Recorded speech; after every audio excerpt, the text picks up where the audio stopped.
Dude, Q-tips make my ears just.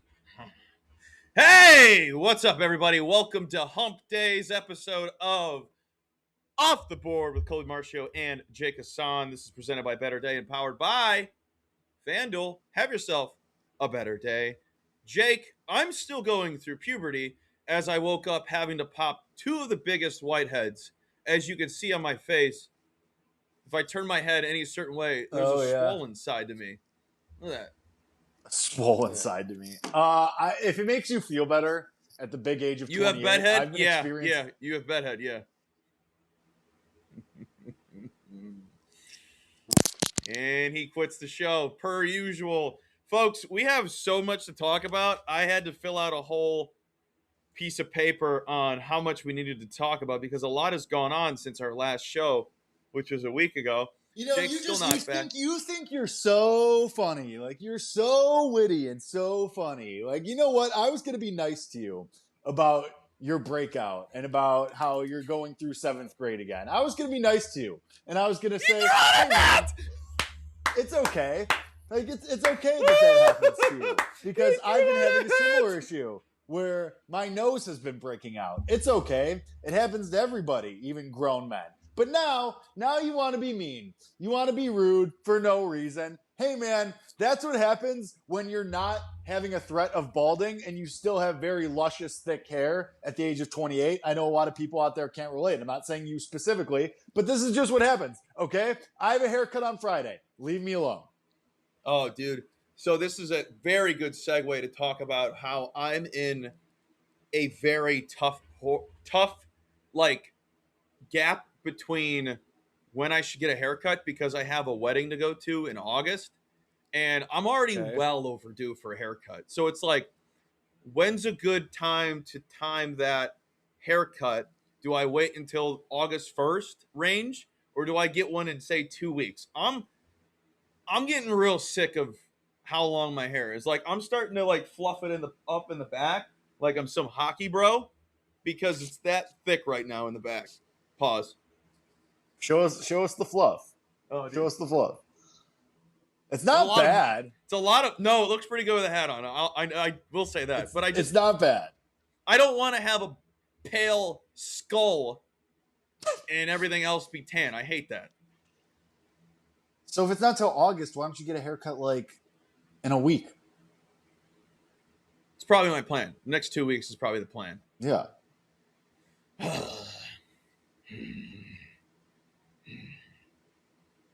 Anywho, yeah. Do you have anything else you need to get off your chest? I was shocked you didn't kick off the show with it. What you want to talk about? What has been happening in the Twitter streets? Is that what you want to talk about? No. Something I said this morning. Something that you said this morning. What did you say this morning? I don't even remember. Come on, man. Come on. Is there something you would like to talk about from this morning? You commented on it. Cannonball Cole.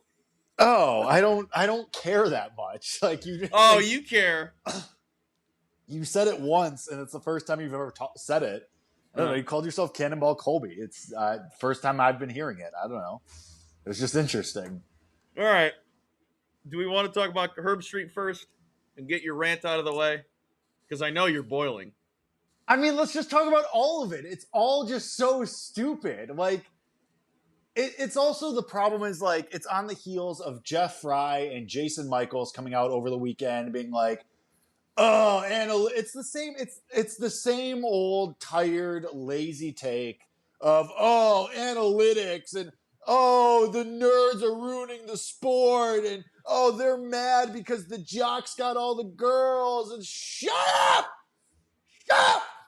Enough. I don't want to hear from Jeff Fry and Jason Michaels who washed out in 2002 and were sub-10 win players. Like, enough from these idiots and these bitter old men. Like, I don't want to hear from you guys because you're trying to get your 15 minutes and you're trying to get engagement and you're trying to get Daddy Elon to pay you a couple schmeckles because you want to just crap on this current state of baseball that correctly told you that you weren't good.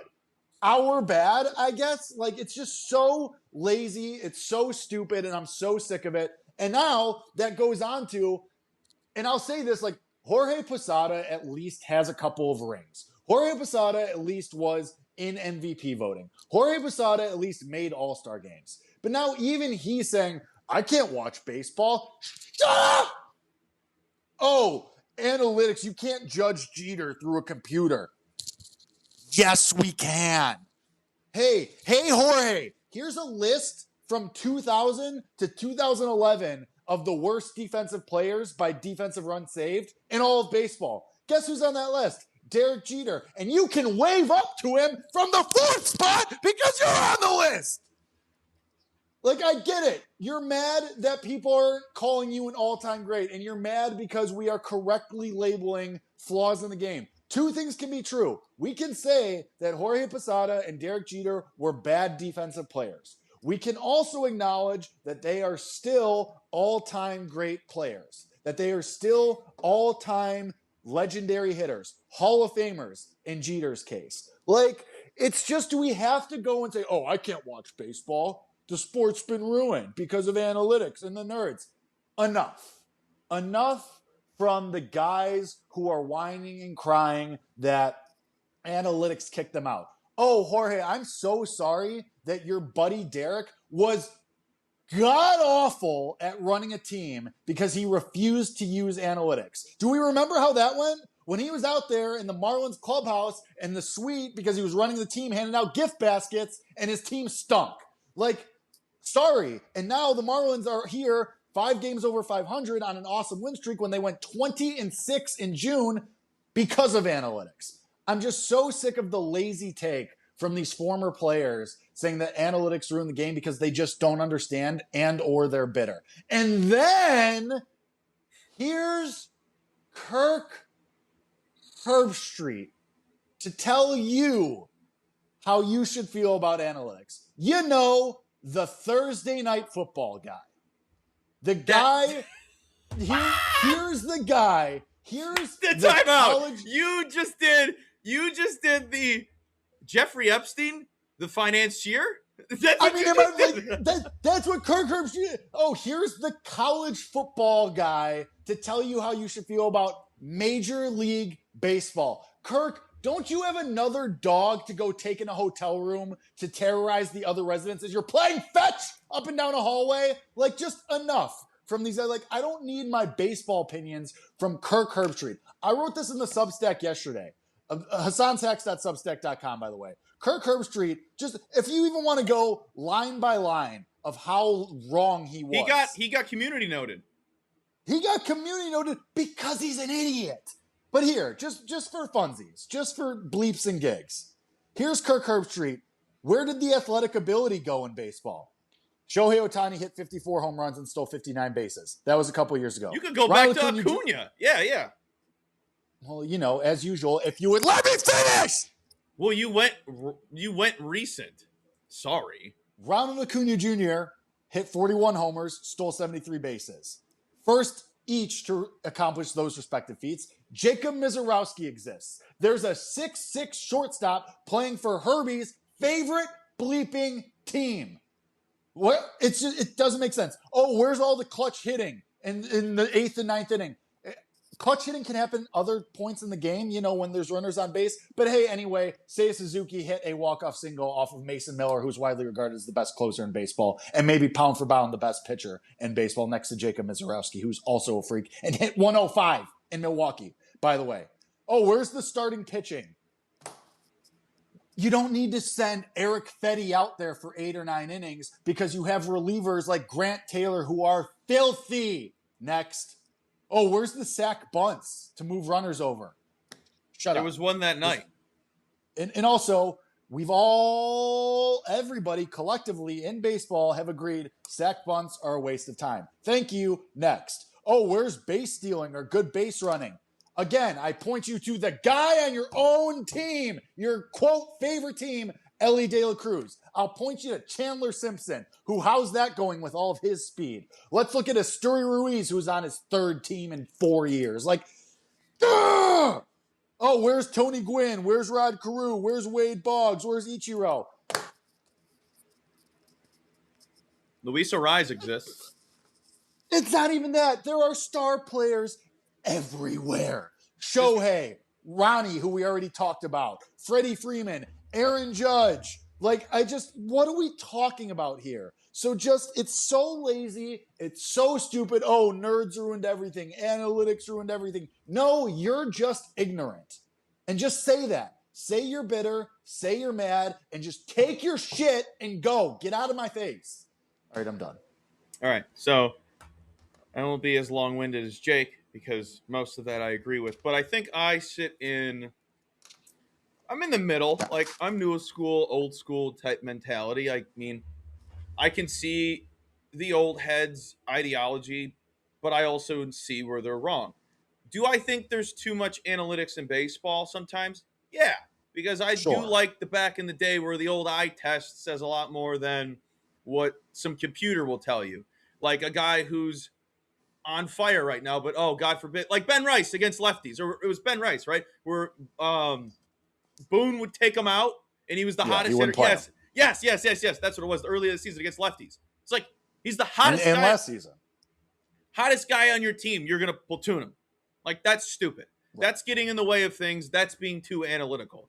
Now, saying that there's not another Ichiro, not another Tony Gwynn. I mean, sure, there's smaller sample sizes of them. They're always going to be there.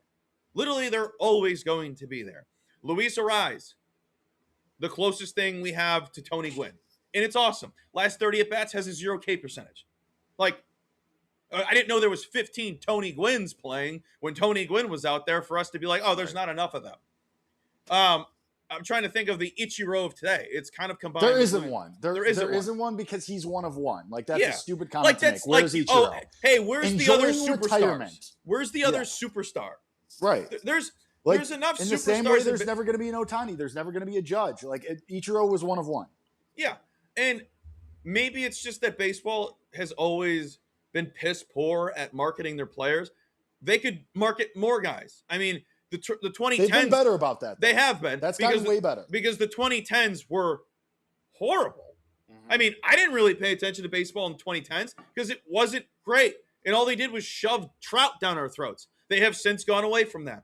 Now they have Mookie Betts, Shohei Ohtani, Aaron Judge. They tried it with Cal Raleigh last year, but then they realized, oh, he strikes out 40% of the time. There's more guys you can market. I mean, they're marketing Vinny they're marketing Vinny Pasquantino. So they're at least attempting mid-tier guys.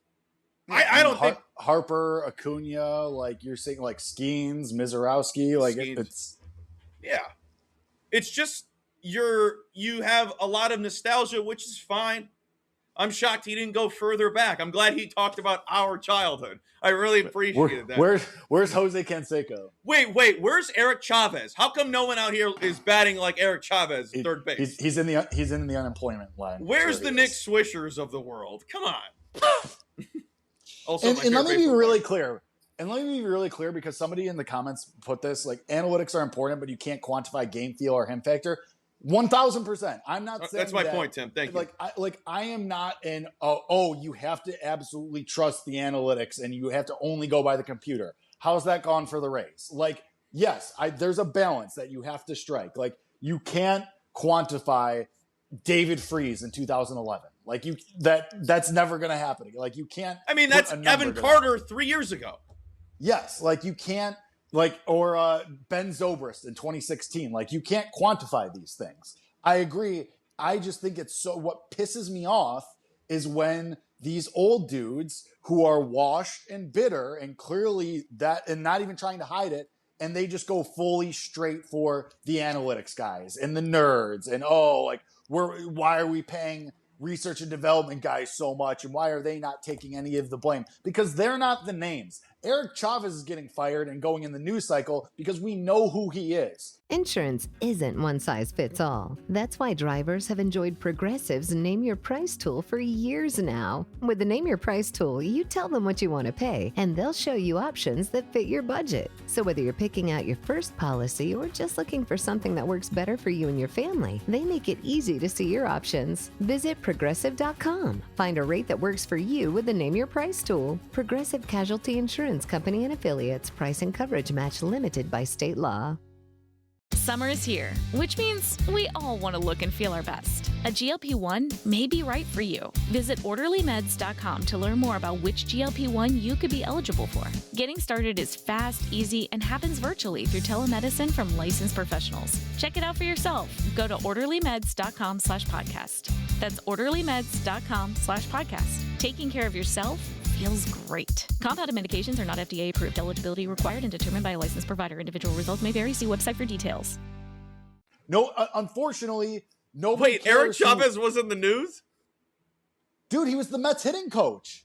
Dude, I just threw his name out. I thought that's why you brought him up. No, I just love him.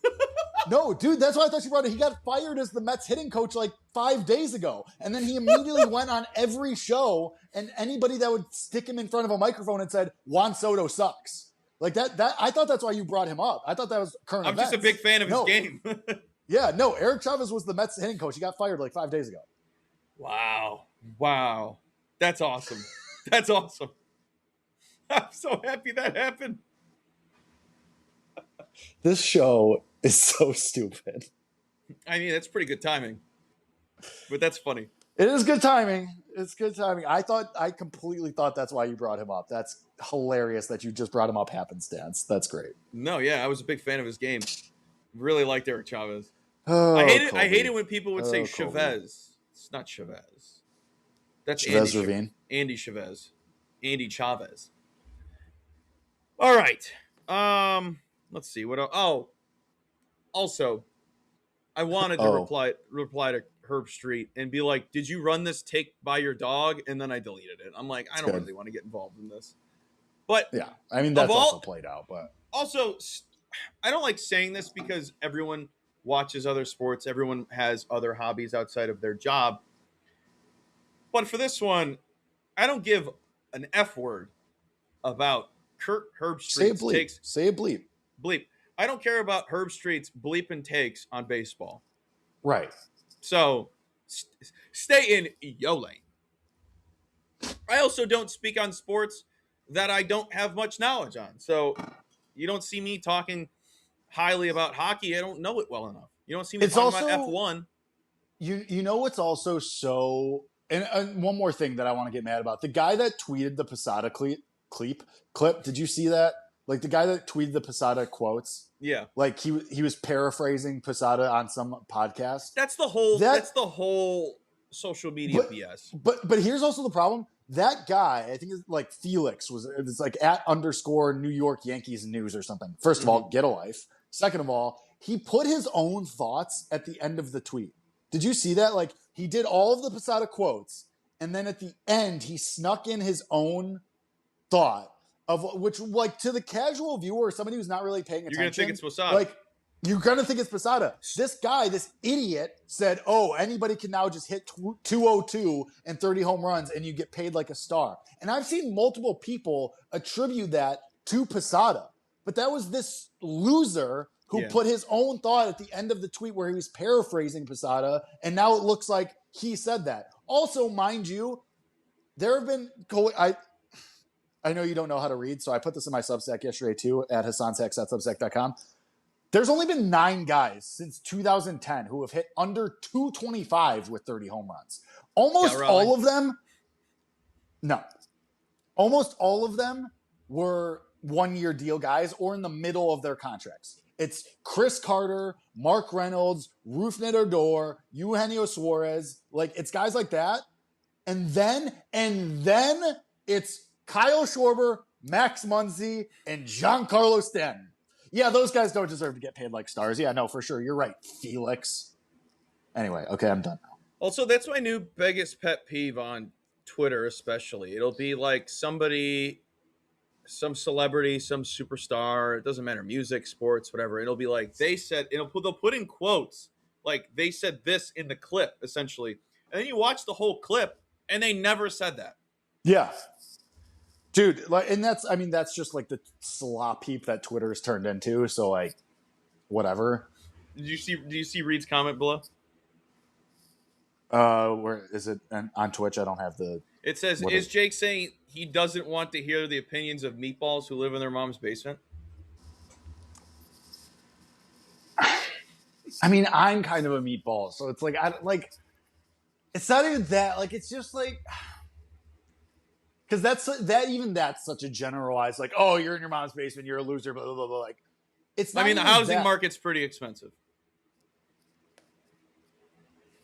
Colby real estate over here. I don't want to hear the opinions of people who are clearly just uneducated, making a blanket statement and not even trying to be informed. Like that's where you lose me. Like Kirk, please just go start learning the names of NFL players and learn how to stop talking about their college career when you're on the Thursday night football NFL broadcast. Please, for the love of God. But just stay, like you said, Colby, stay in your lane. Or like I was saying in the beginning, Jorge Posada, I'll at least hear out because he had a modicum of success. I don't need Jeff frickin' Fry and his hashtag she gone. Like, I don't need that. You're a loser. I don't need to see your bitter takes about the nerd. Like, did you see his tweet, Colby, on I think it was Sunday? He's like, the nerds have won. Oh, the nerds have taken over. Was that before or after you got dragged by Carabas? That was before, actually. It was right before. Damn. Dragged is giving him a lot of credit, but damn. Sure. All right, you kind of teed this up. Would you say get her out of here? Is that what you said? What? Fry, you said get her out of here? Oh, Fry. His hashtag that he's been peddling for years is hashtag she gone, which doesn't make sense. Well, speaking of somebody gone, something went down in the Red Sox You feel game. good about that? You feel No, good about that? no. You were happy with that? Yeah. Bad, you want to try bad again? segue. Yeah. Segueing over to, last night's brawl in that, Matt. Boston. Clip all Let's that. talk about sit down, BOI. I was going to say, be careful. I was going to say, be careful. Because, one, when I initially saw Wilson Contreras once again get fired up, I thought he got hit. Because when I clicked on the post, I looked away for a second because I was with Palmer, and then I saw him just chirping the pitcher. I'm like, did he get hit again? I go, if Wilson could, just a side note, folks, this isn't about yesterday. If Wilson Contreras gets hit one more time and has a hissy fit about it, I'm going to have a hissy fit about it. Because one, it's not that personal. Now let's get to what happened yesterday because yes, it is that personal. Cavalli, choice word towards the end of that sit down. And then people, it's such a wild turn of events because now people are mad at Wilson for pimping a home run and saying he can't get emotional. You can't pimp a home run. If a hitter can do it, why can't the pitcher do it? There's time and place. Like, your choice of words does matter, and your choice of actions does matter. And people are talking about his home country and him going through all those emotions, et cetera, et cetera. I'm sure his emotions are through the roof right now, but I don't have. Could Cavalli have had an undertone? Possibly. I'm not here to speculate. I'm here to just talk about the scene. I have some other takes about brawls in a second we could get into, but first real brawl of the season. Do you have any thoughts, Jake? I have a couple. I mean, this Wilson Contreras stuff has been going back even to last season and before that. Like, he does get hit a lot. Like, I'll admit that he does get hit a lot. But it ain't that serious. It's not like the one time he got mad. I don't remember who he got mad at, but the one was a consistent thing. He kept getting hit. That's different. Yeah. But now he's doing it every time he's hit. It doesn't require a whole production. And like you mentioned, he's very famously from Venezuela. We all know the earthquakes and things that happen there, and it's very sad. And so I'm sure there's family involved, and he's probably at the end of his emotional rope as it is. Totally understand that. Not knocking that at all. We have all been there.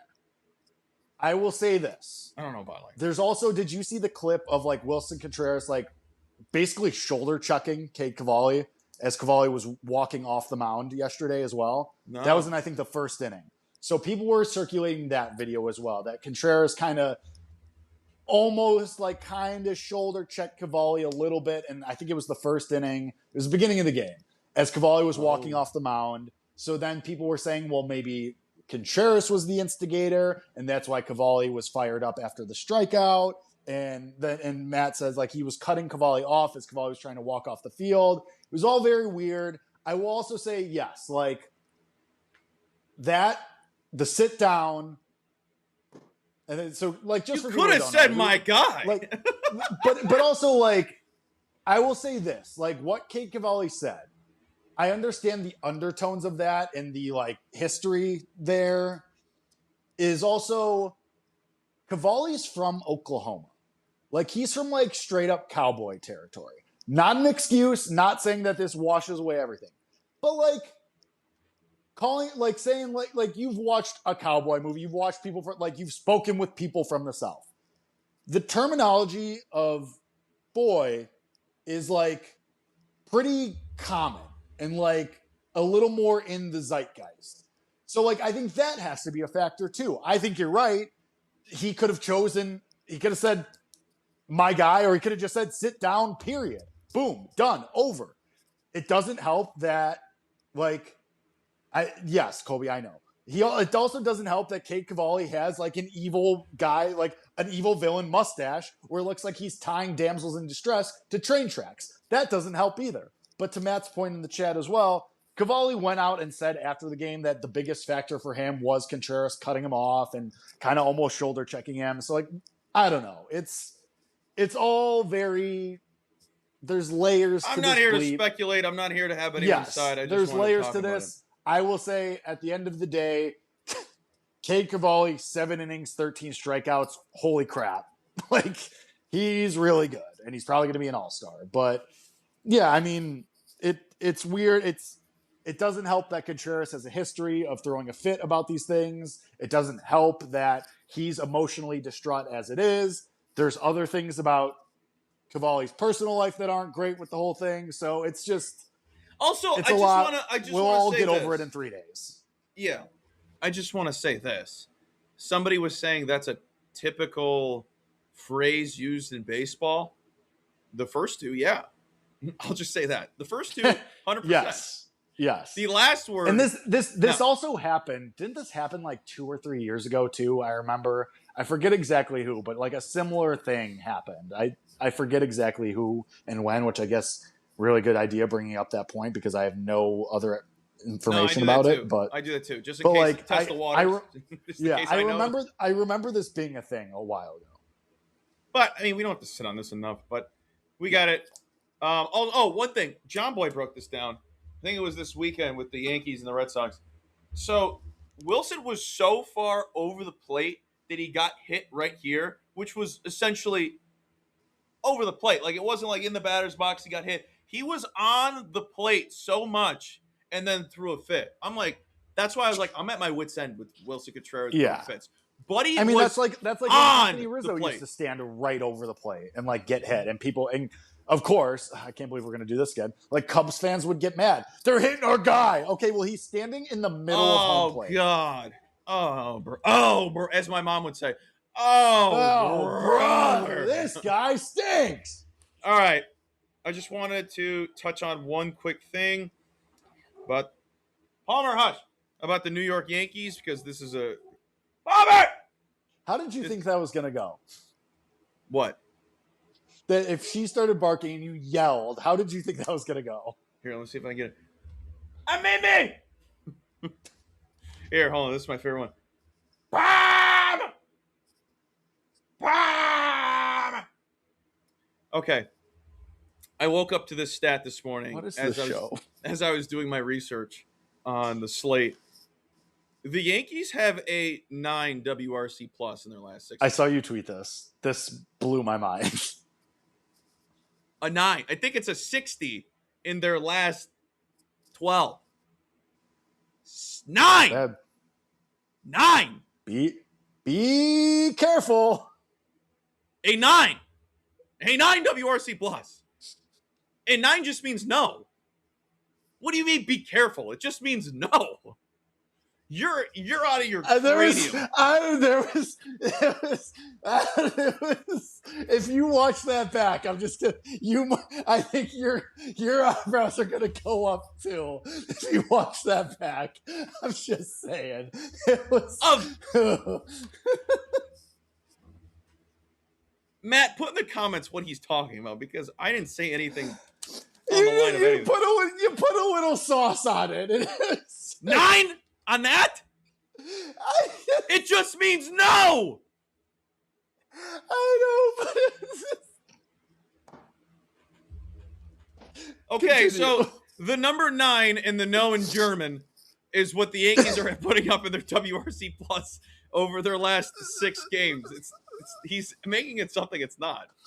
I'm not. It's just funny. I'm not trying to make any implications, but you did put a little sauce on it, and I'll just say there was a little bit of an accent. there was a little bit.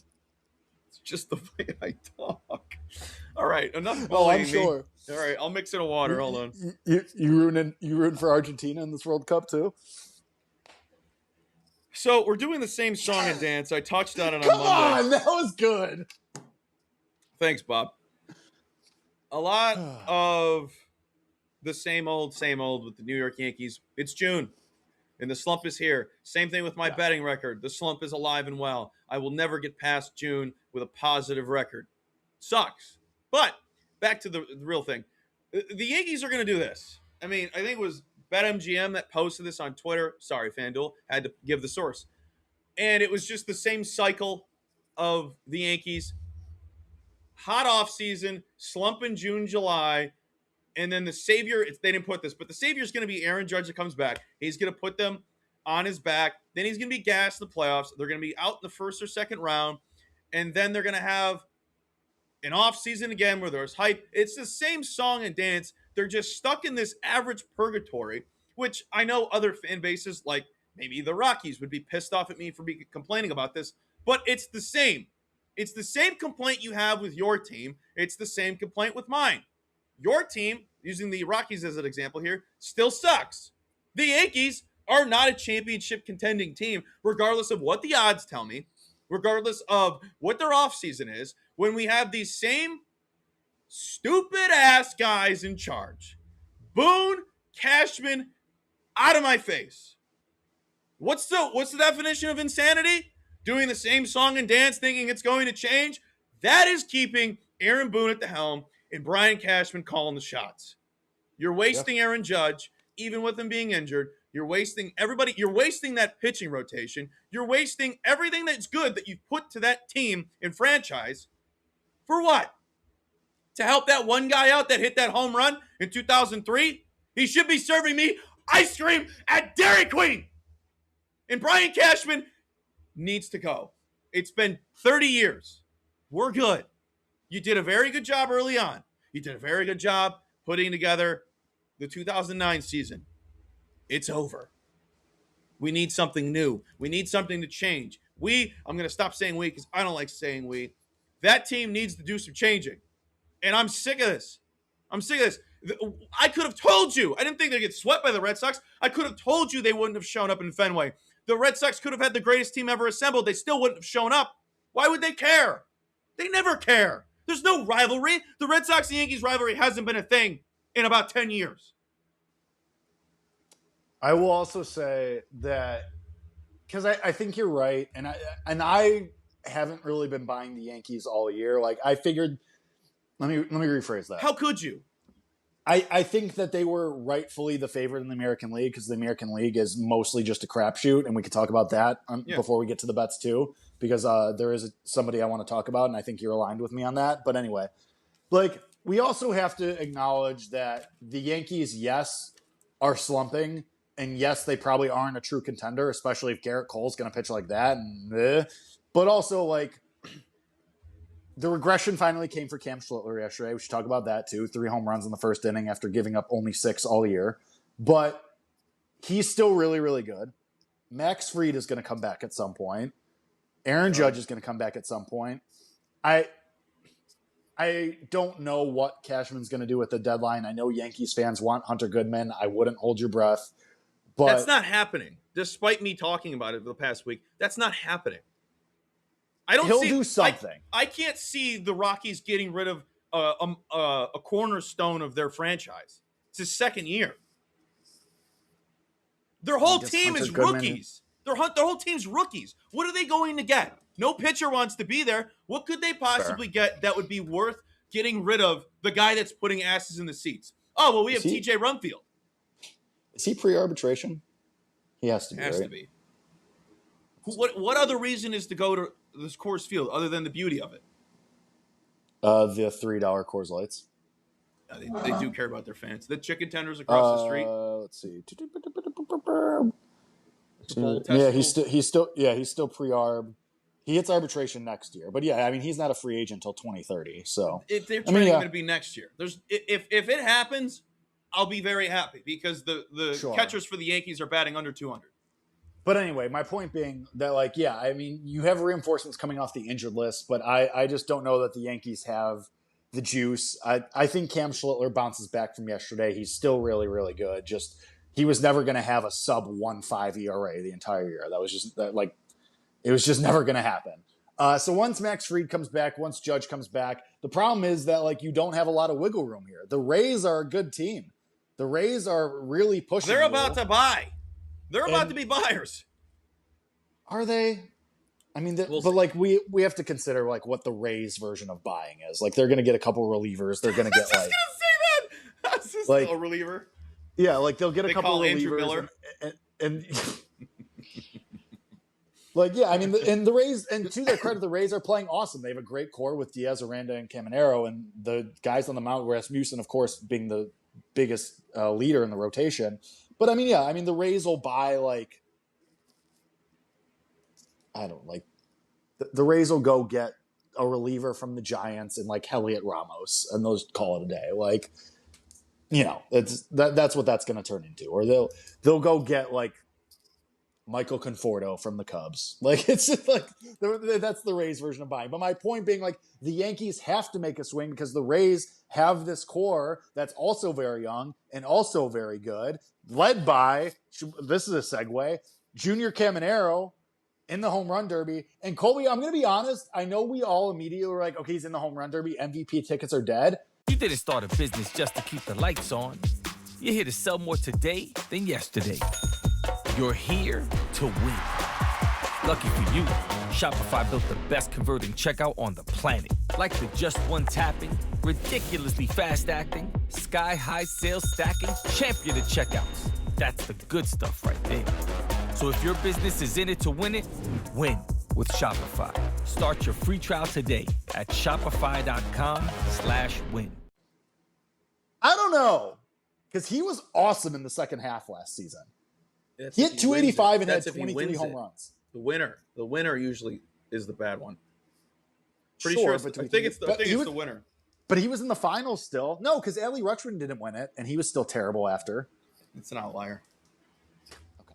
My point being, Cal won it. Cal won it. Yeah, but Cal was always like Cal. We have to start treating. Cal, I need to look. I know this is your bit, but we have to have Cal Raleigh as an outlier. Like. Cal Raleigh for many reasons in 2025. Bobby Abreu. Like, sure. Yes. I'm not disagreeing with your point.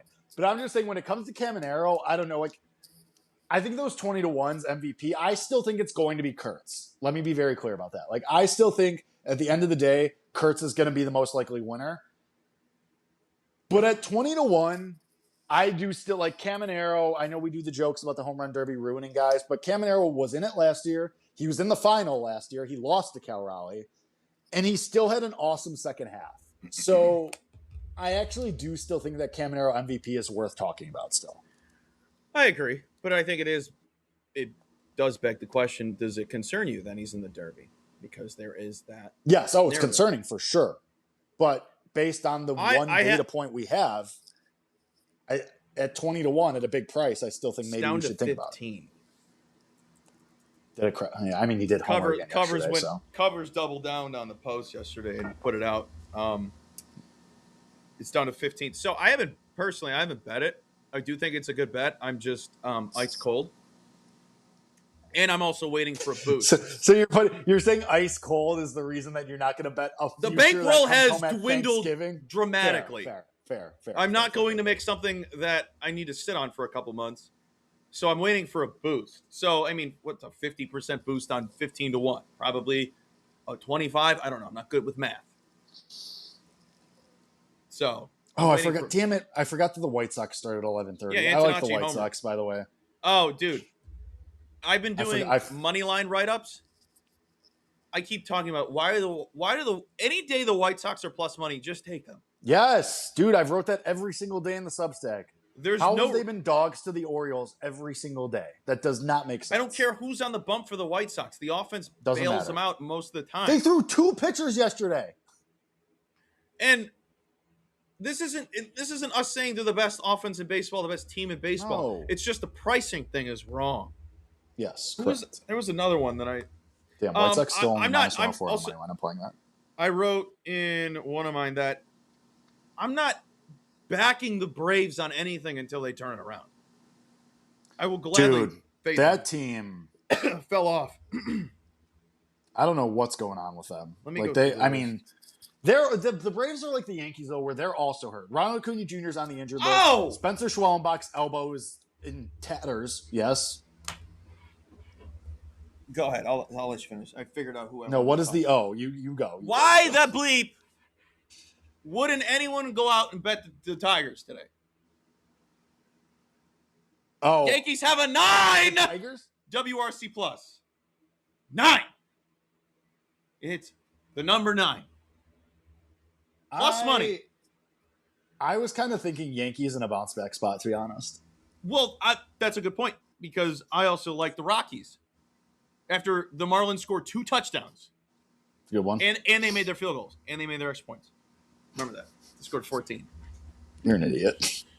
What was another one? Zach Gallen. You're giving me plus money for Zach Gallen. Poor favorite. I thought about that. Poor favorite. I thought about that too. Just want to say, for those that thought our future died with Hunter Goodman, go lick some turds outside. Go lick some turds for doubting us. Go lick some turds. I'm 2 home runs away from cashing his preseason total. It's July 1st. Yep. Oh, I didn't think I'd hit that nail that hard. Imagine if I invested the same way I did with Vinny with Hunter. Man, I'd be a genius. I'd be actually feeling more cocky about betting Hunter Goodman. What's going on, Ron? We're way live for the Goodman home run leader too. Like that feels amazing. Like the fact that we're still somehow in on that. Like I can't believe that. Hit 3. Dude, the funniest thing is here, I got to read you this because Monty knows I'm on Hunter Goodman's preseason. Dad. Where's it at? Also, for those wondering, I do like the Rangers as well on the money line today. Here. I said Goodman is 5 nukes away. It's June 27th. Followed up text. 4 to go. 3 to go. That's funny. That's so funny. Yeah, I mean we're way live on that. He's got 26. Also, it's pretty. What's Shorebread? 31. I'll tell you in 1 second. Why don't you just tell me? Why don't I just tell you what it is? Brian, please, I'm begging you. Schwarber's at 30. Don't mention his name, Giles. We don't mention his name. Giles said, what does Vinny have, 6 homers? I don't want to know. He's hurt. It's not our fault. It's not your fault. Not even. Do you want to know who else has no home runs? Wyatt Langford. I thought he'd have 15 by now. All right. This is a good segue into this because, like I said, I like the Rangers on the money line today. They're plus money. I don't know why everybody's so desperate to bet on Joey Cantillo today. It is on right now. I think the Rangers are going to make a run. You have talked about this team. If Skippy Shoes gets in the way of our Southside fun, I'm going to knock you out. No, I don't think so. He's more likely to win than Kevin Cash. Let me put it that way. But if the White Sox win the division, Venable just wins. And I honestly think if they make the playoffs, Venable just wins. Like, I think Schumacher has to win the division to even make it a conversation. Which, I mean, I do think the Rangers are going to win the AL West because the A's have completely fallen apart. The Mariners are a nothing, and the Astros are a nothing. Although the Astros are a little bit interesting. They've been playing a lot better recently, but now Jeremy Pena is injured again. My point with the Rangers, at almost no point have they had Seager, Young, Nimmo, and Langford all healthy at the same time. At almost no point. So, and they're still playing pretty good. Like, they're in the middle of a 6-game win streak. You have also seen Nathan Eovaldi turn things around. He's got a 2 ERA in his last handful of starts, coming off a 7-inning shutout against the Blue Jays.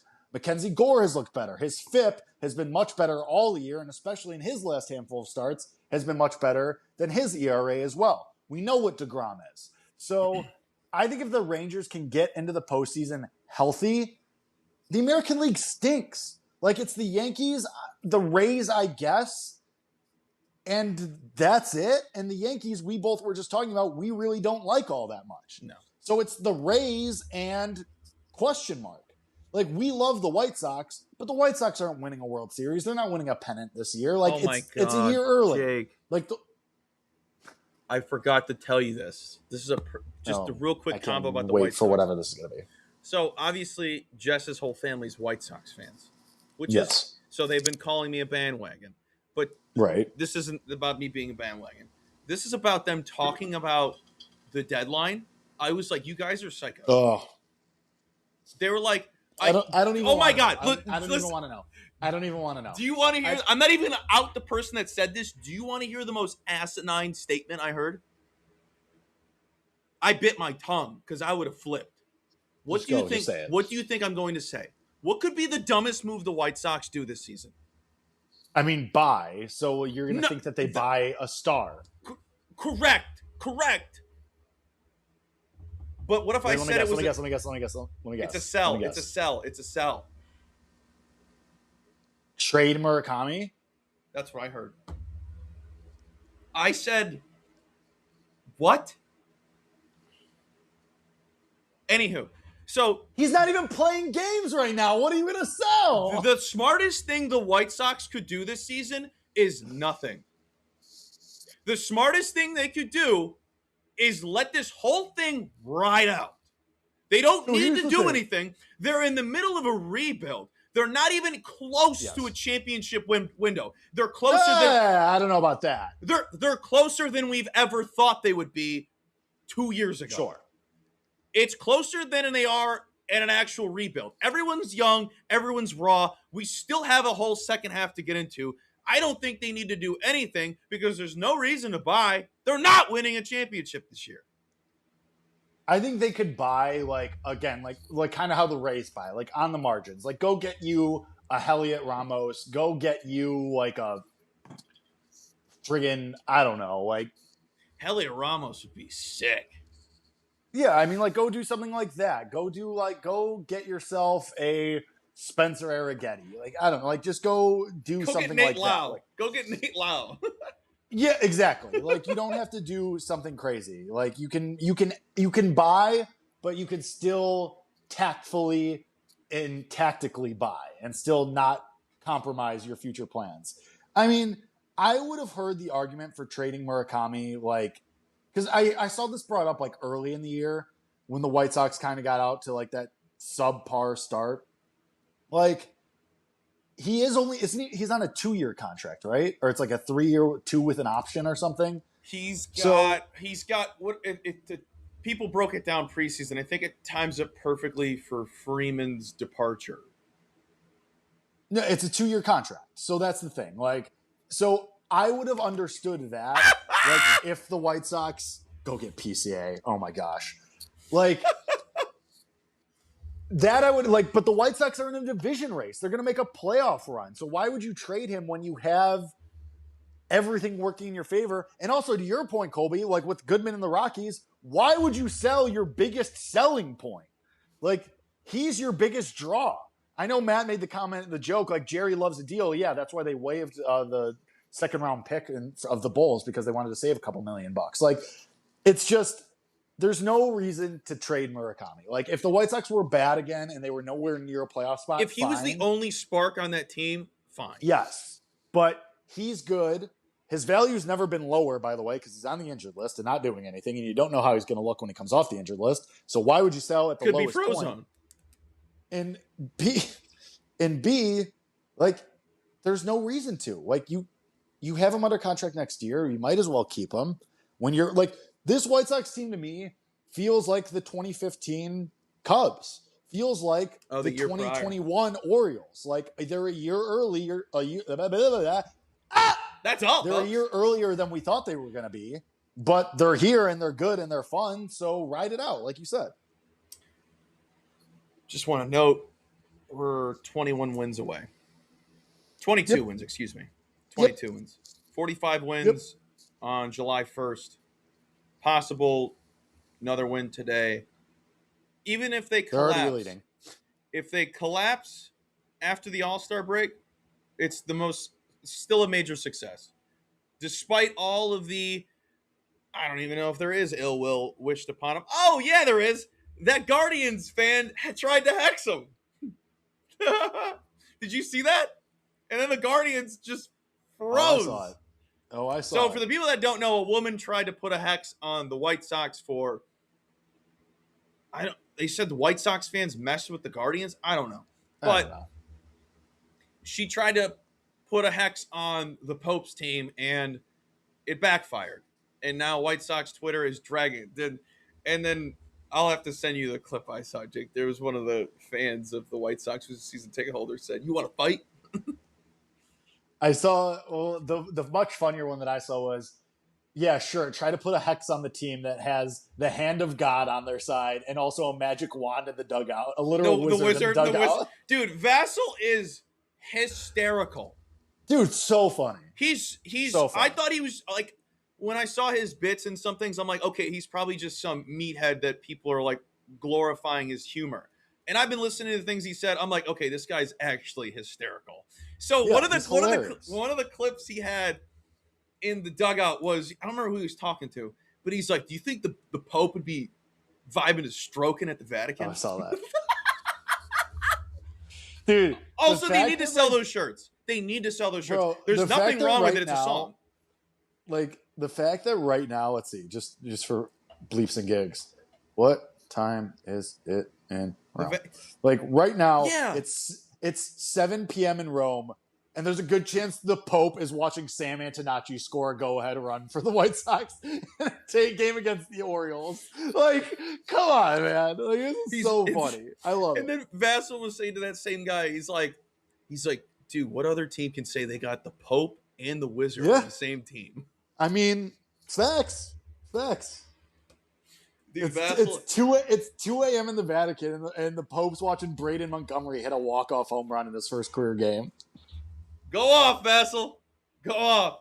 Also, it's sick. Also, I might buy a Vassal jersey just because I like that guy. Do it. You should.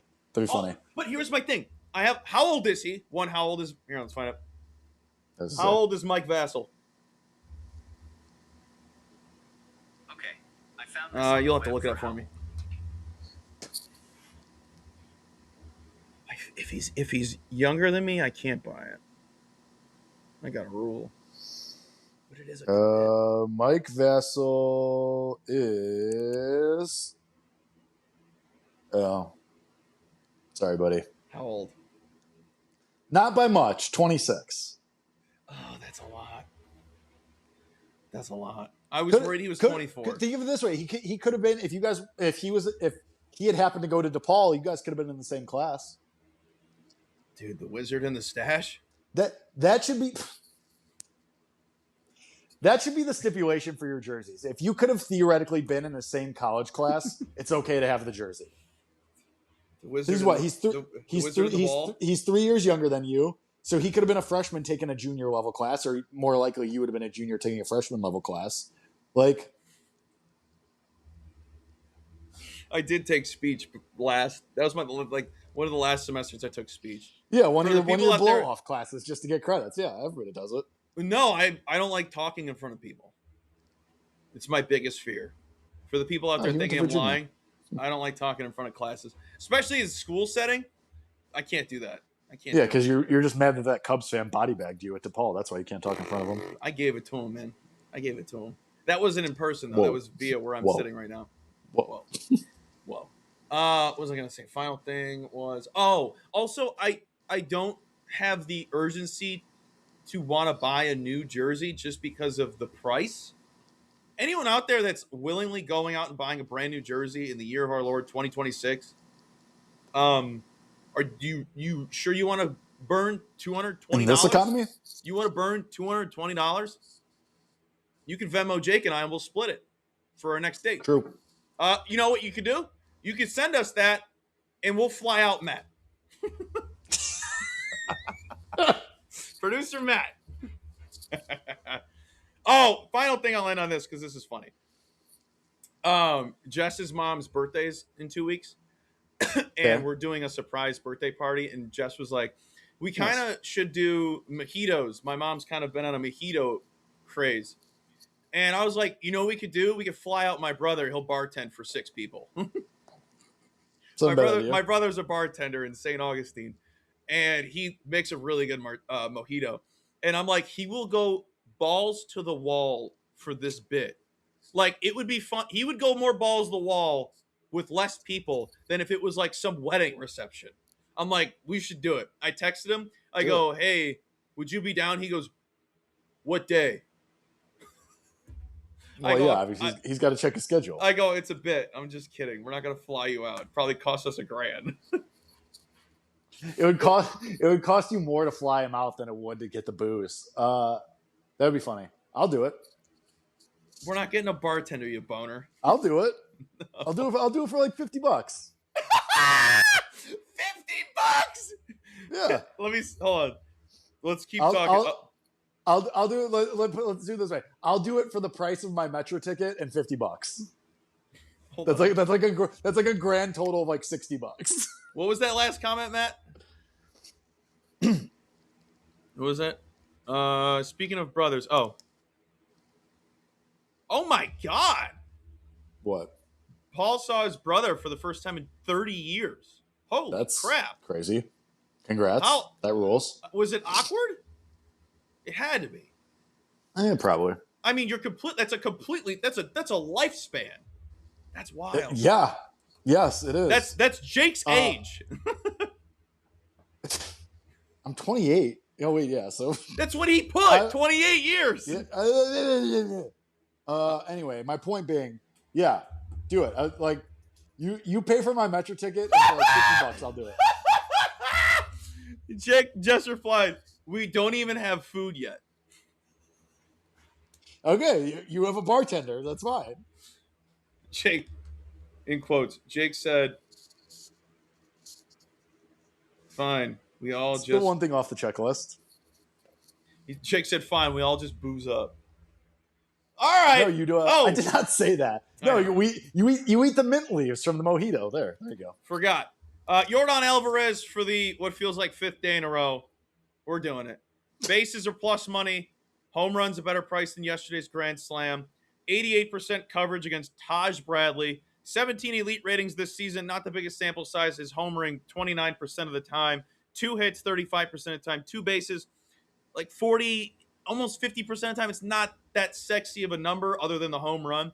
But Taj Bradley on the road against lefties is allowing 68.8% elevation, 40% hard hit.